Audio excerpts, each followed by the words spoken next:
Mesdames et Messieurs les ministres, honorables députés, Mesdames et Messieurs les membres du corps diplomatique, en particulier les représentants de la République algérienne démocratique et populaire, terre de combat et de fraternité pour Frantz Fanon. Monsieur le directeur général du Musée des civilisations noires, chers professeurs, chercheurs, artistes, militants, étudiants, élèves, chers invités venus d'Afrique, des Caraïbes, du Maghreb, d'Europe, d'Amérique du Nord et du reste du monde, au nom de son Excellence, Monsieur le Président de la République, Bassirou Diomaye Diakhar Faye, je vous souhaite la bienvenue au Sénégal, terre africaine de dialogue, de dignité et de résistance.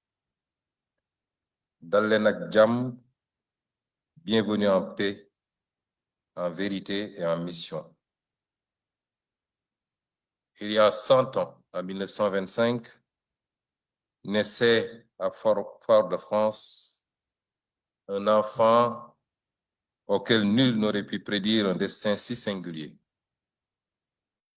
Frantz Fanon n'a vécu que 36 années, mais 36 années d'une intensité telle que le monde n'a pas encore fini d'en recevoir la secousse. Aujourd'hui, sa pensée demeure intacte, brûlante, indispensable. Non parce qu'elle aurait échappé au temps, mais parce que notre siècle n'a pas encore guéri des blessures qu'il avait su nommer. Non pas parce qu'elle serait figée hors du temps, mais parce que notre monde, lui, n'a pas encore trouvé le remède qu'il appelait. Fanon est ce médecin des âmes, attentif aux blessures intimes, comme aux fractures collectives. Fanon est ce guérisseur des sociétés, qui a vu que le colonialisme n'était pas seulement un rapport politique ou économique, mais une opération chirurgicale sur la psyché humaine. Fanon est une intelligence indomptable, qui a osé nommer les mécanismes de la domination avant que l'histoire ne reconnaisse l'exactitude de son analyse. Sa vie fut brève. Je veux rendre hommage à travers lui, à sa femme, à sa fille et à sa fondation. Sa vie fut brève, mais son œuvre immense.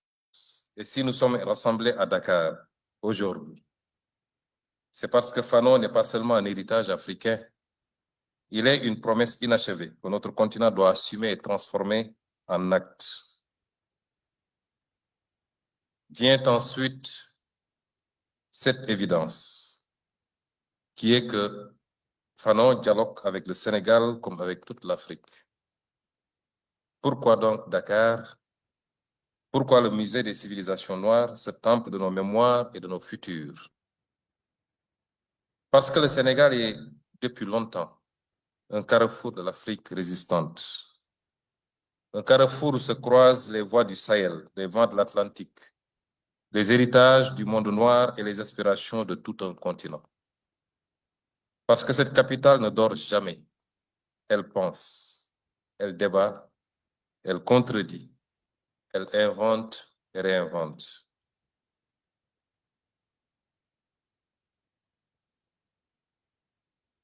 Dakar vit au rythme des grandes conversations africaines.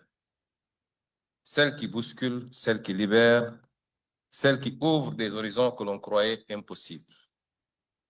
Parce qu'après avoir accueilli les festivals mondiaux des arts nègres, après avoir fait vibrer le monde autour de la négritude et des humanités noires, Dakar offre à nouveau son hospitalité aux consciences insurgées, aux imaginaires politiques, aux luttes de dignité.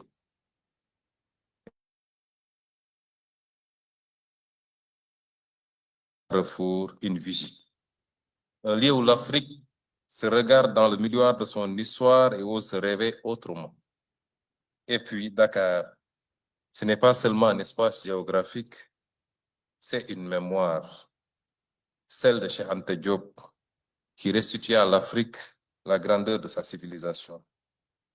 celle d'Alioune Diop et de Présence africaine, qui offrirent au monde une scène pour nos voix longtemps étouffées.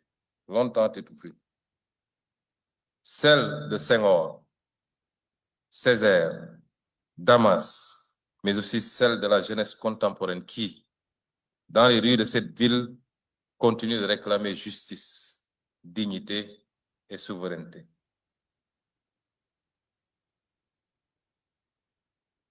Dans ce contexte, il serait presque naturel que Fanon trouve ici un refuge et une résonance.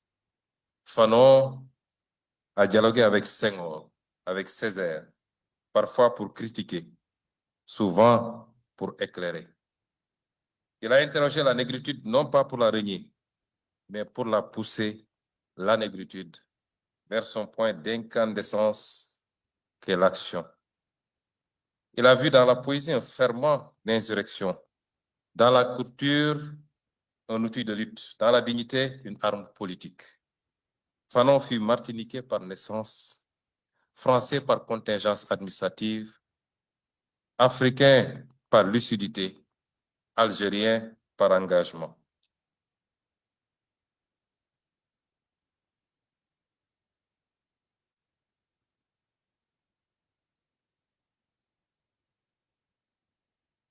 Et enfin, citoyen d'une humanité qu'il voulait reconstruire depuis ses ruines.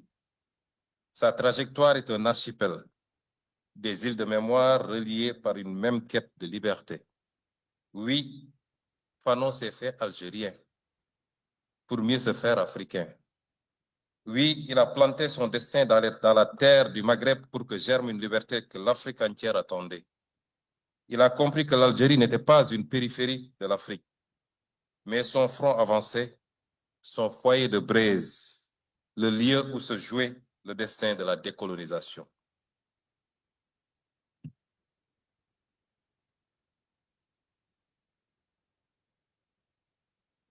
Et si nous sommes ici, au Musée des civilisations noires, c'est parce que cet espace incarne ce que Fanon espérait.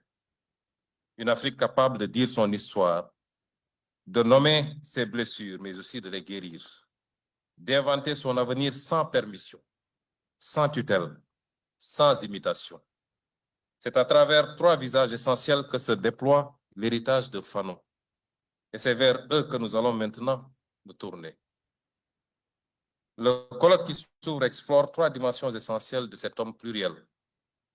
Entrons d'abord dans l'œuvre de Fanon par sa première vocation, celle du psychiatre qui, par le soin, ouvre la voie de la désaliénation. Avant d'être l'auteur incandescent des damnés de la terre, Fanon fut d'abord un médecin debout, un médecin lucide, un médecin indocile. À Blida, Joinville, il n'a pas seulement soigné des corps, il a affronté des abîmes. Il a ouvert les dossiers de la souffrance coloniale, comme on ouvre un dossier d'instruction pour en révéler les preuves, les mécanismes, les complicités. Dans les couloirs de l'hôpital psychiatrique, il a vu ce que peu d'Européens voulaient admettre, que le colonialisme n'était pas seulement une administration, mais une pathologie. Que la domination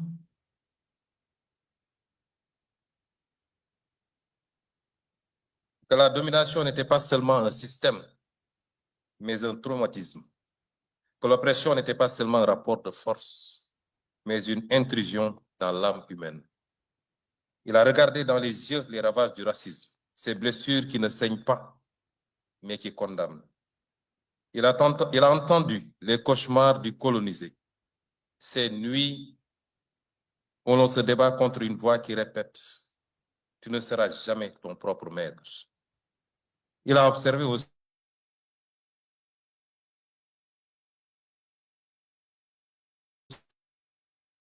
par le sentiment de supériorité qu'il se raconte, incapable de vivre hors de la violence qu'il administre.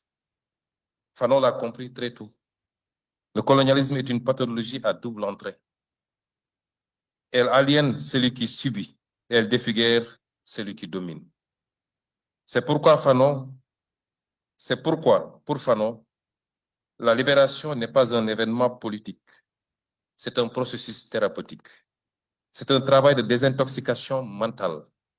C'est la rééducation d'un peuple blessé pour qu'il cesse enfin de douter de lui-même. Il écrivait avec une lucidité qui glace encore aujourd'hui. Fanon nous a appris qu'une indépendance qui ne libère pas les consciences n'est qu'un décor renouvelé.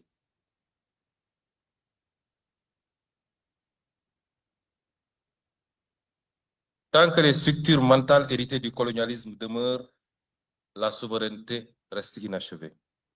Et regardons-nous en face, cela n'a jamais été aussi vrai. Car l'Afrique, malgré ses victoires, malgré ses indépendances, porte encore dans son inconscient collectif les cicatrices laissées par les siècles de domination. La peur de désobéir, la tentation de chercher la validation extérieure, la croyance que le savoir légitime est toujours celui qui vient d'ailleurs, comme disait Cheikh Anta Diop, la difficulté à rompre avec des institutions et des modèles qui ne furent jamais conçus pour notre dignité. Aujourd'hui encore, nous voyons combien la santé mentale, les traumatismes collectifs, les blessures invisibles du colonialisme et du néocolonialisme continuent de structurer nos destins. On parle souvent d'infrastructures sanitaires, d'hôpitaux, de plateaux techniques, et c'est indispensable, c'est vrai. Mais Fanon nous rappelle une vérité profonde. Un peuple n'avance pas uniquement avec des médicaments, il avance avec une âme guérie. Nous avons hérité de systèmes éducatifs qui dévalorisent nos langues,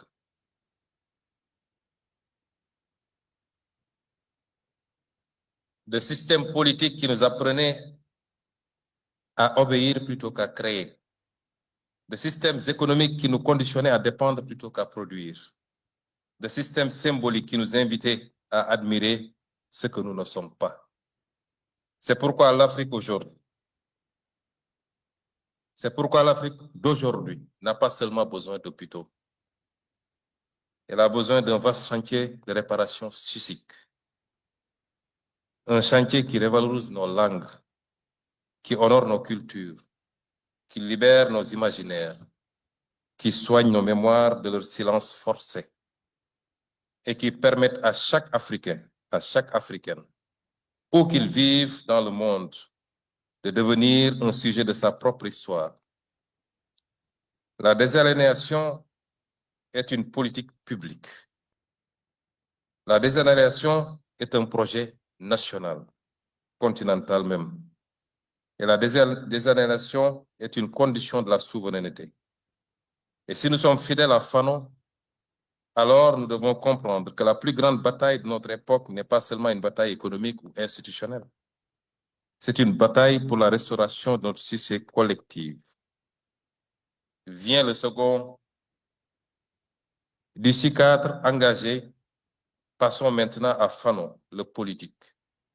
Celui qui pense la lutte, la rupture et la souveraineté comme les fondations de l'émancipation. Il a vu. L'issue est amère, ce que beaucoup refusaient de voir et d'admettre. Que la fin des empires européens n'allait pas automatiquement ouvrir le règne des peuples africains. Que l'aube des indépendances pouvait être confisquée par ceux-là même qui se présentaient comme ses architectes. Il a vu la bourgeoisie nationale, cette élite formée dans les écoles coloniales, nourrie aux réflexes du maître, devenir gestionnaire de l'ordre qu'elle prétendait combattre. Il l'a vu signer des accords léonais, reconduire les structures administratives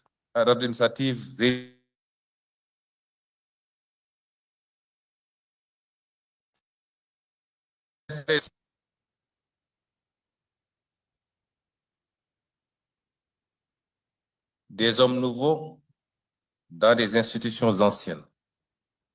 Fanon savait que cela ne suffirait jamais. Il avait compris que la décolonisation, si elle se contente d'un transfert de pouvoir administratif, peut devenir le masque souriant d'un continuum colonial. Et que la bourgeoisie nationale, au lieu d'être une force de libération, pouvait devenir ce que Fanon appelait sans détour une classe sans envergure, un relais administratif du colonialisme incapable de donner un souffle à l'indépendance, une classe bavarde, narcissique, imitatrice, fascinée par le confort du colon plus que par la souffrance du peuple. Permettez-moi de rappeler avec les mots mêmes du document qui guide ce colloque. Vos mots, les mots de Dakar, réfléchissant sur Fanon, le diagnostic implacable que l'on retrouve dans les axes préparatoires. Le recul du colonialisme dans l'Afrique des années 60 portait la promesse d'une reprise de l'humanité. Hélas, Fanon avait dû alerter sur la trahison de cette promesse par la bourgeoisie bureaucratique africaine. Cette phrase n'est pas une simple observation historique, c'est une alarme que Fanon avait fait retentir et qui continue de résonner aujourd'hui dans les rues de Dakar comme dans toutes les rues des villes africaines. Dans les révoltes des jeunesses ouest-africaines, dans les critiques des systèmes monétaires imposés, dans les colères populaires face aux projets d'alignement et de dépendance. Car oui, il avait raison, l'indépendance politique n'a pas suffi. Elle a ouvert une porte, mais elle n'a pas brisé les murs. Elle a hissé nos drapeaux, mais elle n'a pas libéré nos économies. Elle a donné une existence internationale à nos États, mais elle n'a pas garanti la souveraineté réelle de nos peuples. Les mécanismes de dépendance ont changé de forme, mais pas de nature. Le colon est parti, mais la dette est restée. L'administration coloniale s'est retirée, mais les accords inégaux sont demeurés. Les gouverneurs ont disparu, mais les injonctions des institutions financières internationales ont pris le relais. Les frontières ont été rompues, mais nos monnaies sont restées arrimées. La forme a changé, mais la structure jamais entièrement. C'est pourquoi le combat continue.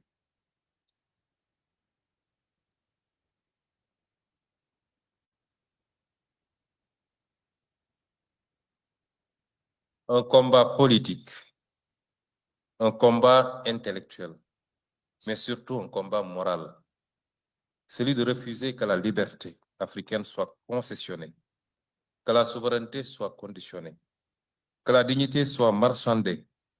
Et si Fanon nous parle encore avec une telle force, c'est parce qu'il nous a prévenus avant l'heure que la vérité, la véritable trahison de l'indépendance ne viendrait pas seulement de l'extérieur, mais aussi de l'intérieur.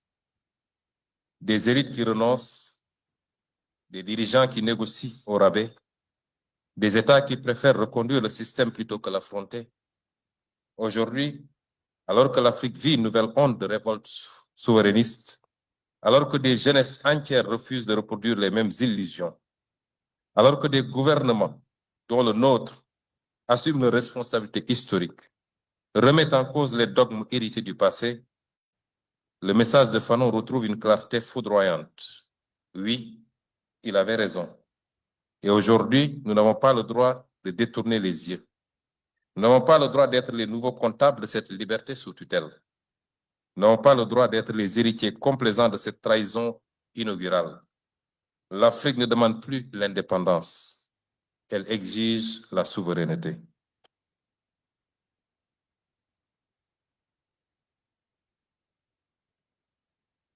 Et cette souveraineté,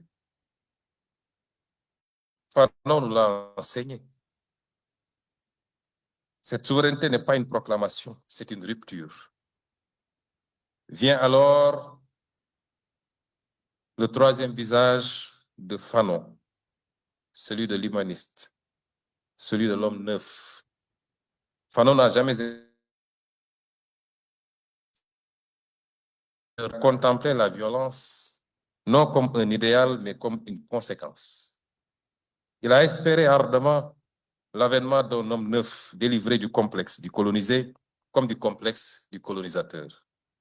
Cet homme nouveau, disait-il, ne se définit ni par la race, ni par la rancœur, ni par la revanche. Il se définit par la liberté retrouvée. Et surtout par cette phrase qui restera le fil conducteur du colloque, que chaque génération doit, dans une relative opacité, découvrir sa mission, l'accomplir ou la trahir. Je le répète ici pour la jeunesse africaine. Vous êtes cette génération qui ne craint plus de regarder le monde en face et de lui répondre par ses propres mots, ses propres outils, ses propres rêves. À ce stade, une question cruciale se pose. Que faire de Fanon en 2025? Et quel appel à l'action cela adresse à nos sociétés? Il n'y a pas de pire trahison que de transformer Fanon en statue. Un Fanon figé, un Fanon de musée, un Fanon inoffensif. Non, Fanon n'est pas un monument. Il est un mandat. Et ce mandat nous oblige. Les axes du colloque le disent clairement. Il nous faut d'abord aborder la lutte pour la dignité. Ce front où se défait l'aliénation et où s'inventent les alternatives décolonisées. Les alternatives décoloniales. Il faut repenser nos langues, nos savoirs, nos imaginaires, rompre avec la dépendance culturelle et symbolique, rebâtir des institutions de savoir réellement africaines, réellement libres, penser le féminisme africain avec un espace d'invention politique, pas comme un emprunt, réhabiliter nos humanités noires, nos spiritualités, nos esthétiques, nos pensées. Vient ensuite l'analyse des sujets révolutionnaires et des contre-révolutionnaires qui tentent de freiner l'histoire. Fanon nous met face à une question centrale. Quelle force sociale porte aujourd'hui la transformation? La jeunesse, les travailleurs, les agriculteurs, cœur battant de la révolution, selon lui, les diasporas, les mouvements citoyens et surtout, quelle force cherche à maintenir la dépendance? Sa lecture de la bourgeoisie nationale reste, hélas, d'une actualité brûlante. Il nous faut à présent analyser la position de l'Afrique et de sa diaspora dans ce monde en profonde recomposition. Il nous faut à présent analyser cette position. Le colloque nous invite à penser une Afrique qui n'est plus un objet, mais un acteur stratégique. Une Afrique qui s'inscrit dans une configuration internationale où l'hégémonie occidentale vacille, où les BRICS redessinent les alliances, où les puissances se déplacent et où les institutions internationales sont elles-mêmes interrogées par de nouveaux rapports de force. Mais cette réflexion serait incomplète si nous oublions la diaspora africaine, cette 6e région de l'Union africaine. Et c'est peut-être une coïncidence heureuse que son Excellence le Président Bassirou Diomaye Faye ait décidé de consacrer une journée nationale de la diaspora dont la première édition s'est tenue aujourd'hui même. Une diaspora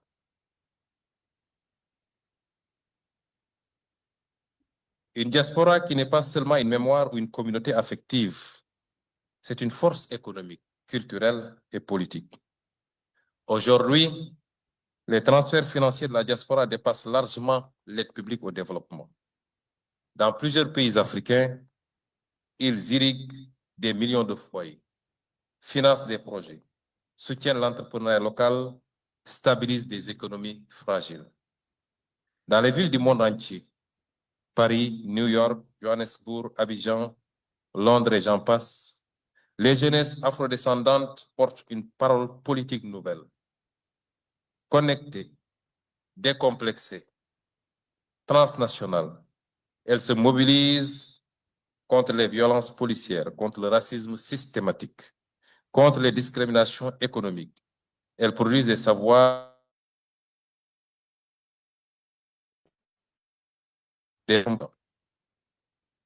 Avant-hier, j'ai eu l'honneur de dîner avec Madame la vice-présidente de la Colombie, première personne afrodescendante à atteindre ce niveau de responsabilité. Et dans nos échanges,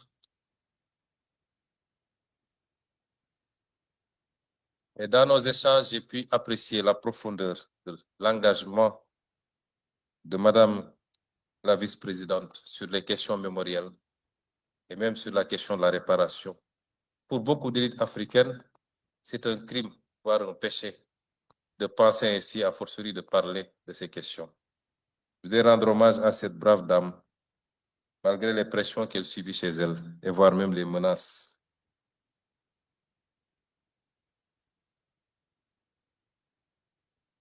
La diaspora, c'est aussi un espace stratégique des ingénieurs, des chercheurs, des artistes, des médecins, des entrepreneurs qui constituent un capital intellectuel majeur.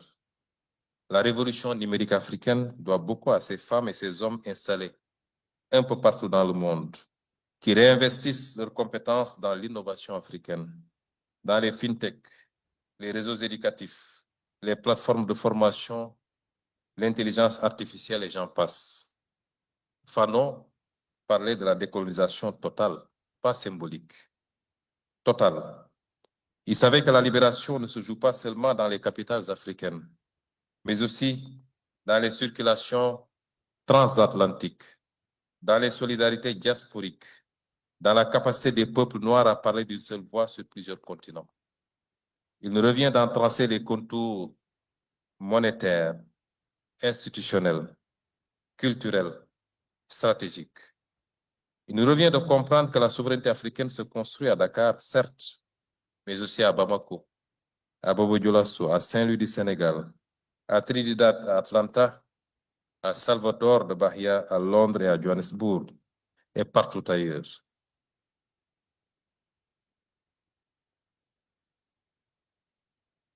Elle se construit par les États, mais aussi par les diasporas, par les politiques publiques, mais aussi par les imaginaires, par les sciences, la culture, la mémoire et les luttes.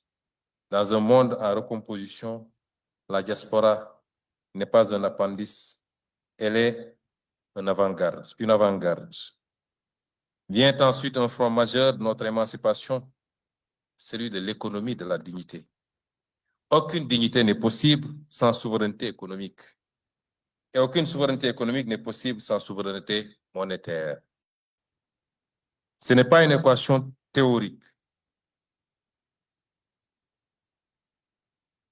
Ce n'est pas une équation théorique. C'est la condition matérielle de l'émancipation que Fanon appelait déjà de ses voeux. Le franc CFA fut un instrument de stabilité, dit-on, mais surtout un instrument de contrôle, un outil conçu pour prolonger sous un vernis de coopération les réflexes de tutelle et de dépendance. Il a structuré nos politiques publiques, contraint nos stratégies, corseté nos ambitions, limité nos marges de manœuvre et, plus profondément encore, il a façonné nos imaginaires économiques. Il a installé l'idée qu'une monnaie africaine autonome serait un risque, un pari, voire même un luxe. Une monnaie servile ne produit qu'une mentalité servile. La réforme inachevée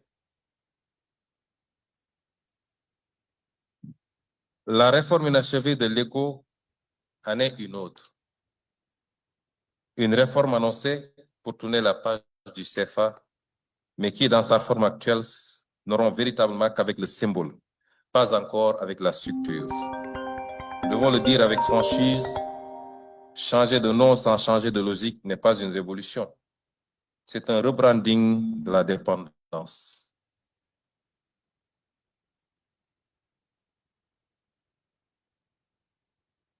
La bataille pour la monnaie africaine reste un front majeur.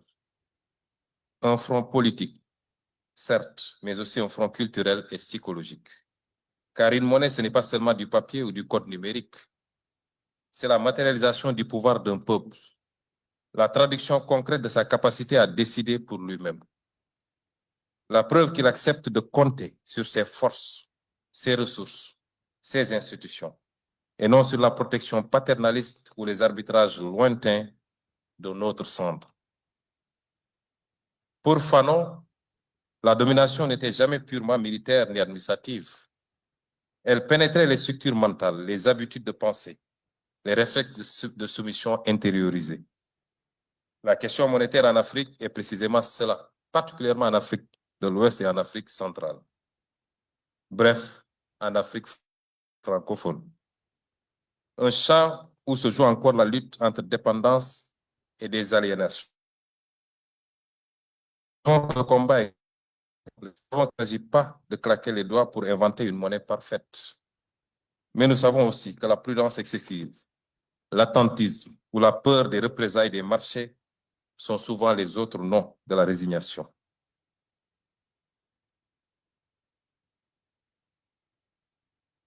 La souveraineté monétaire n'est pas un isolement. C'est une capacité à choisir, à négocier d'égal à égal, à orienter son économie sans permission préalable, à investir dans ses priorités, la santé, l'agriculture, l'éducation, l'industrie, sans attendre que d'autres valident nos projets ou redessinent nos ambitions. C'est pourquoi nous devons ensemble reconstruire l'économie politique de la dignité. Une économie basée sur la maîtrise de nos ressources, la refondation de nos institutions financières, la fin des fuites de capitaux, la régulation de nos chaînes de valeur et l'affirmation d'un principe simple mais révolutionnaire, que nos peuples ne doivent plus être des variables d'ajustement dans l'ordre mondial. En vérité, tant que nous n'aurons pas conquis notre souveraineté monétaire, notre souveraineté économique restera sous condition et notre dignité restera négociable. Et cela, Fanon l'aurait refusé avec la plus grande fermeté. Et c'est ici que surgit une exigence fondamentale, notre responsabilité en tant que gouvernement africain dans l'histoire qui s'écrit. En tant que Premier ministre du Sénégal, je veux dire ceci, et devant vous, je veux le dire avec gravité, mais aussi avec une conviction inébranlable. Nous ne commémorons pas Frantz Fanon, nous le continuons. Nous ne sommes pas ici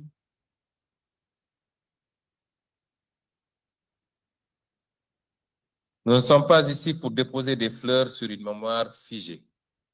Nous sommes ici pour reprendre le flambeau, pour avancer là où il a dû s'arrêter, pour transformer un héritage en action, pour transformer une pensée en politique publique, pour transformer une indignation en institution. Lorsque nous avons refusé les pratiques politiques du passé, les arrangements obscurs, les manipulations institutionnelles, les calculs de cours qui prenaient le pas sur le bien commun, nous avons posé un premier acte fanonien, celui de dire non, enfin, à ce qui défigure l'État et trahit le peuple. Lorsque nous avons révélé la vérité sur les finances publiques, lorsque nous avons mis à nu les passifs cachés, les mensonges comptables, les dettes déguisées, les bilans maquillés, lorsque nous avons entamé le chantier de la réappropriation de nos ressources naturelles et celui de la fin de la prédation de nos ressources financières et budgétaires par les surfacturations et la corruption généralisée, lorsque nous avons refusé la politique du silence et de la façade, nous avons agi dans l'esprit de Frantz Fanon.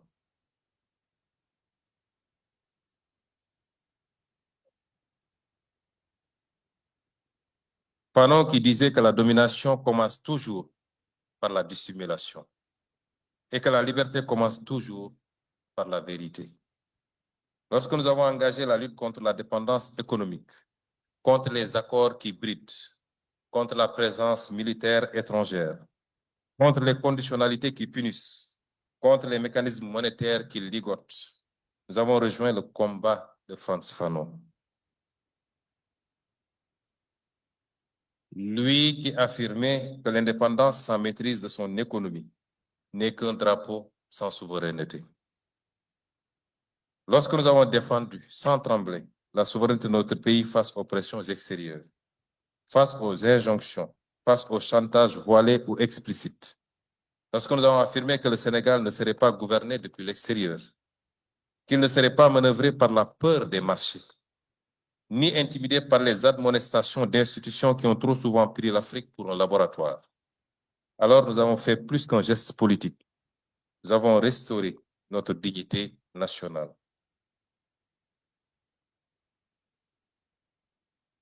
Lorsque nous avons proclamé haut et fort notre droit à choisir nos alliances, nos partenariats, nos stratégies, nos amis et nos horizons. Lorsque nous avons dit que le Sénégal ne serait jamais l'appendice géopolitique de personne, nous avons prolongé le rêve fanonien d'une Afrique qui s'autodétermine, d'un continent qui ne quémande plus, qui ne s'excuse plus, mais qui assume pleinement sa place dans le monde. Oui, dans chacun de ses actes. Nous nous sommes inscrits dans la droite ligne du combat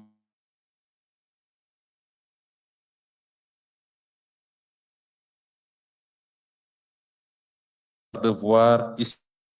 Fanon nous a appris à reconnaître ces élites qui se servent de l'État plutôt que de le servir. Celles qui transforment la fonction publique en rente. Celles qui s'inclinent devant l'étranger mais se redressent face au peuple. Celles qui parlent beaucoup et agissent peu. Fanon nous rappeler une exigence simple. Se méfier des gestionnaires de la dépendance et appeler des femmes et des hommes capables de rupture, d'intégrité et de courage. La sobriété dans l'exercice du pouvoir, la transparence dans la conduite des affaires publiques et la cohérence entre les paroles et les actes.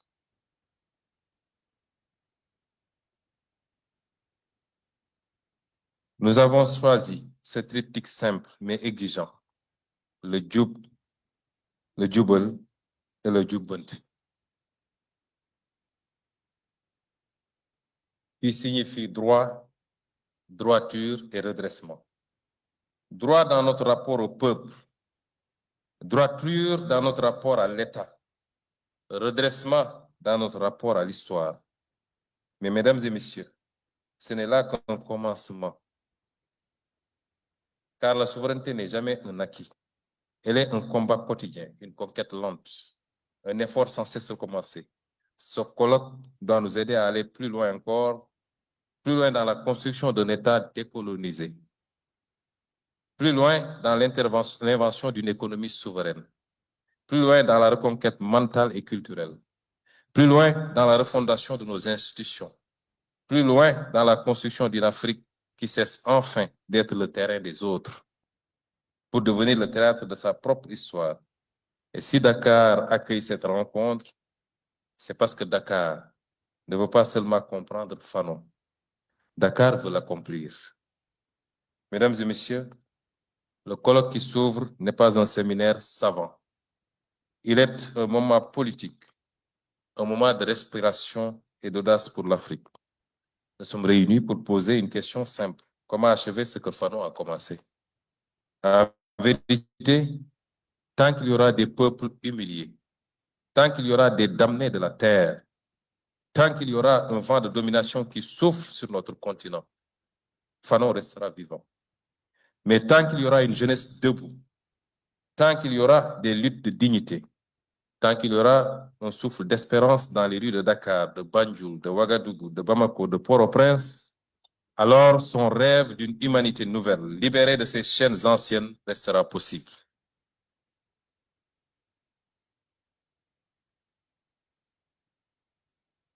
C'est avec cette conviction, cette espérance, cette exigence que je déclare officiellement ouvert le colloque international du centenaire de Frantz Fanon. Je vous remercie de votre aimable attention.